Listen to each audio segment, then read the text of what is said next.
जय मसीह की, praise the Lord. साथियों, एक बार फिर से अमितेश विल्सन मिनिस्ट्री चैनल में आपका स्वागत है। आज हम गवाही लाए हैं पास्टर रॉडके की, जो कि इस समय बोनके साहब जो हैं एक जेल में जाते हैं और जेल में उनकी मुलाकात एक कैदी से होती है जिसको फांसी की सज़ा सुना दी गई है, जो कुछ ही दिनों में मरने वाला रहता है। लेकिन किस अद्भुत तरह से हमारे प्रभु उद्धारकर्ता यीशु ने उसे बचाया और आज वो फांसी से बचने वाला व्यक्ति भी पास्टर है। तो पवित्र आत्मा अद्भुत काम करता है। साथियों, इस वीडियो को दिल लगाकर देखें और अपने नॉन बिलीवर अविश्वासी भाइयों को भेजें और उन नामधारी मसीह लोग को भेजें, ताकि वो इस गवाही को सुन के उनका हृदय परिवर्तित हो सके। क्योंकि वचन में लिखा है, विश्वास सुनने से और सुनना मसीह के वचन से होता है। यदि वो विश्वास को सुनेंगे, किसी की गवाही को सुनेंगे, तो उन्हें विश्वास होगा। तो साथियों, इस गवाही को शेयर करें अपने लोगों के बीच में, बाहर के लोगों के बीच में, और जो लोग यीशु की निंदा करते हैं उनके बीच में भी। धन्यवाद। वीडियो को पूरा देखें। जय मसीह। क्या मैं आप लोगों से एक अद्भुत गवाही कह सकता हूँ? मैं कांगो में था, अफ्रीका में, और वहां पर एक बड़ा क्रूसेड होने वाला था। मैं उस क्रूसेड को लेने गया था और वहां के मेरे इंचार्ज ने मुझसे कहा कि मैं आपको पूरा शहर घुमाऊंगा। उसने सब कुछ तैयार किया था और हम पहुंचे एक जेल के सामने, और उसने मुझसे कहा एक जेल है और यहां पर मैं कई बार आकर प्रचार करता हूं और बहुत सारे कैदी बचाए जाते हैं। क्या आप प्रचार करना चाहेंगे? मैंने कहा हाँ, मैं जरूर करूंगा। वो मुझे वहां ले गया और जब मैं वहां गया,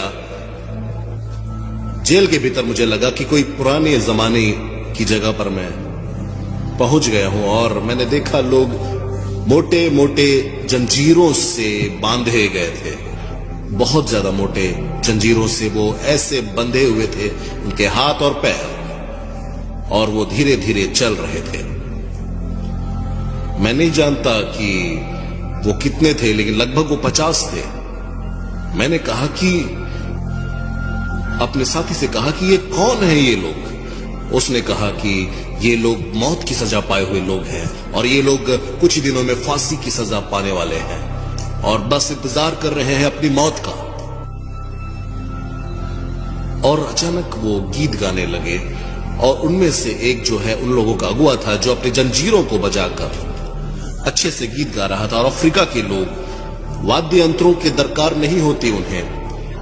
आप उनको देखेंगे, जो भी उनके पास है उनका उपयोग करके वो गीत गाने लगते हैं। और वह आज का दिन यहोवा ने बनाया है, हम इसमें आनंदित हों, ऐसा कहकर जंजीरों को ही बजाकर गीत गाने लगा। और मैंने देखा कि मैं वहां खड़ा था और मैं देख रहा था कि सारे कैदी गीत गा रहे हैं। और अचानक पवित्र आत्मा ने मुझसे कहा, कि रेनहार्ड, देखो मेरे बेटे, वह जो एक अगुआ है जो गीत गा रहा है, वो जो चेन में बंधा हुआ है। पवित्र आत्मा ने मुझसे कहा, मैं चाहता हूं तुम मुझसे कहो कि वो आजाद होगा और वह मेरे वचन का प्रचार करेगा।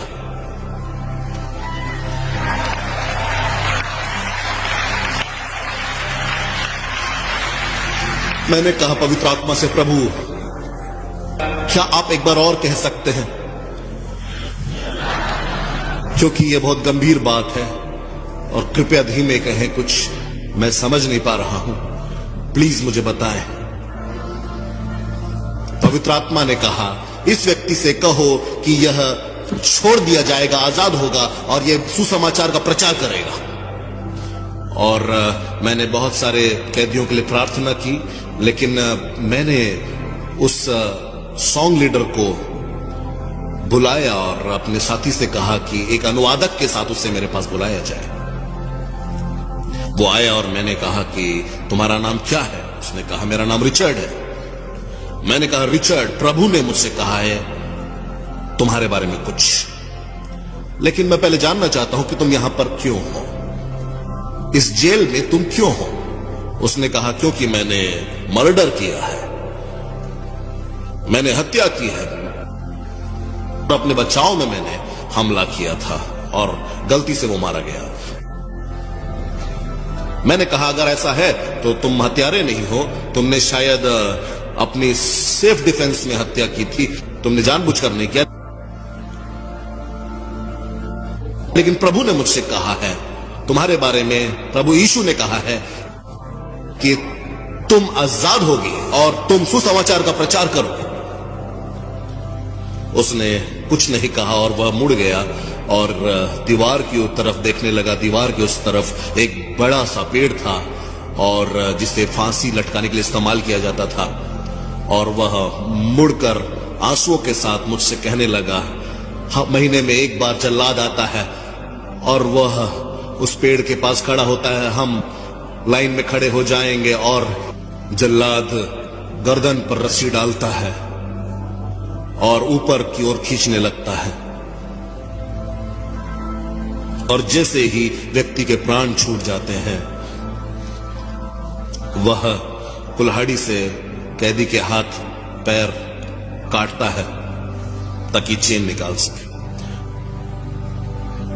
मैं वहां खड़ा था कुछ दिन पहले 3 बार, लेकिन तीनों बार जब भी मेरी बारी आती थी वह जल्लाद कहता था, मैं थक गया, आज मैं और नहीं कर सकता।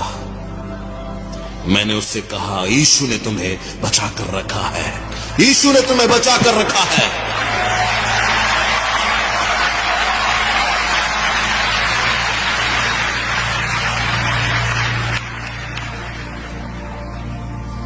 मैं उस जेल को छोड़कर गया और मैंने प्रार्थना की जाकर कमरे में। मैंने प्रभु से प्रार्थना की। क्रूसेड बहुत अद्भुत रहा। सारा क्षेत्र परमेश्वर की सामर्थ्य से हिल गया था। अद्भुत चिन्ह और चमत्कार प्रकट हुए वहां पर। लेकिन जब मैं आखिरी दिन वहां ठहरा हुआ था, मैंने अपने साथी को फोन किया और मैंने कहा कि मैं इस स्थान के गवर्नर से मिलना चाहता हूं।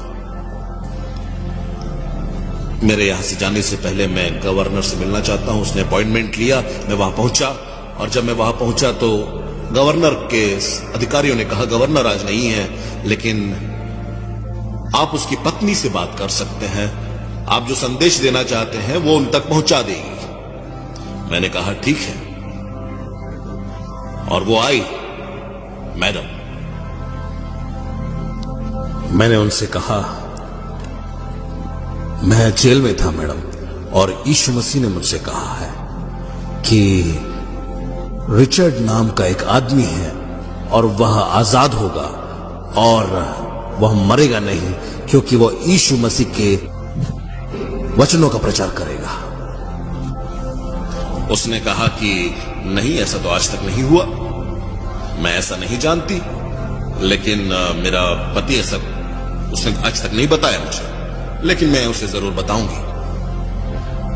उसने सबको बाहर कर दिया और वो मेरे पास अकेले आई और उसने मुझसे कहा, अगर आप मेरे बच्चों के लिए स्कॉलरशिप प्रोवाइड कर पाए ताकि वो अमेरिका में पढ़ें तो शायद हम सोच सकते हैं इस बारे में।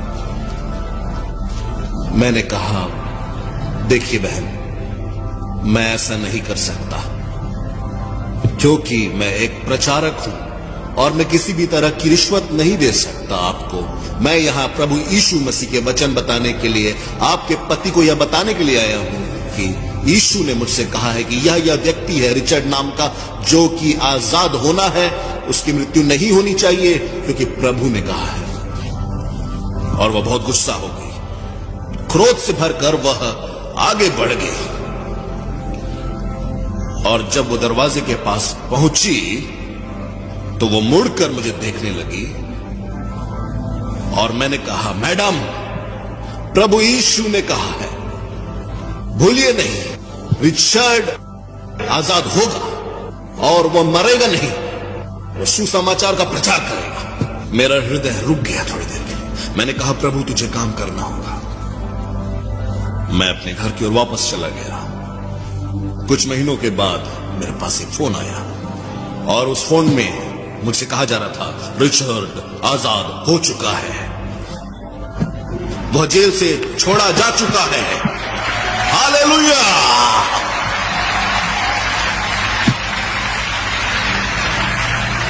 और रिचर्ड ने कहा कि वो बाइबल कॉलेज जाना चाहता है प्रभु के वचनों का अध्ययन करने के लिए। मैंने कहा कि मैं उसका खर्चा उठाऊंगा। वो 4 साल बाइबल कॉलेज में पढ़ा और कुछ सालों के बाद जब मैं वापस आया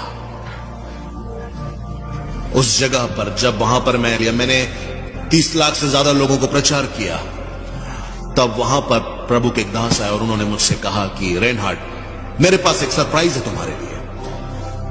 मैं सीढ़ियों से नीचे आकर देखने लगा, बहुत सारे लोग वहां खड़े हैं, एक दूसरे से बात कर रहे हैं, और एक अफ्रीकन पास्टर वहां खड़ा हुआ है। और जब उस अफ्रीकन पास्टर ने मुझे देखा, वह दौड़कर आने लगा और अपने बगल में बाइबल को थामे हुए था, और वह मेरे पैरों पे गिर के मुझसे लिपट कर कहने लगा और मेरे जूतों को चूमकर कहने लगा और रोने लगा, प्रभु के दास, आपने मेरा जीवन बचाया, आपने मेरा जीवन बचाया। मैंने कहा, कौन हो तुम? मुझे याद नहीं आ रहा है। मैंने एक कैदी को देखा था, एक आजाद व्यक्ति को नहीं। मैंने उसे उठाया और मैंने उसकी आंखों में देखा। मैंने कहा, रिचर्ड, मैं तुम्हें बता रहा हूं, पवित्र आत्मा सामर्थी है। सच में पवित्र आत्मा अद्भुत है, यीशु अद्भुत है, प्रभु का हाथ सामर्थी है, सब कुछ कर सकता है। वो जो कहेगा वह करेगा, क्योंकि वह झूठा नहीं है।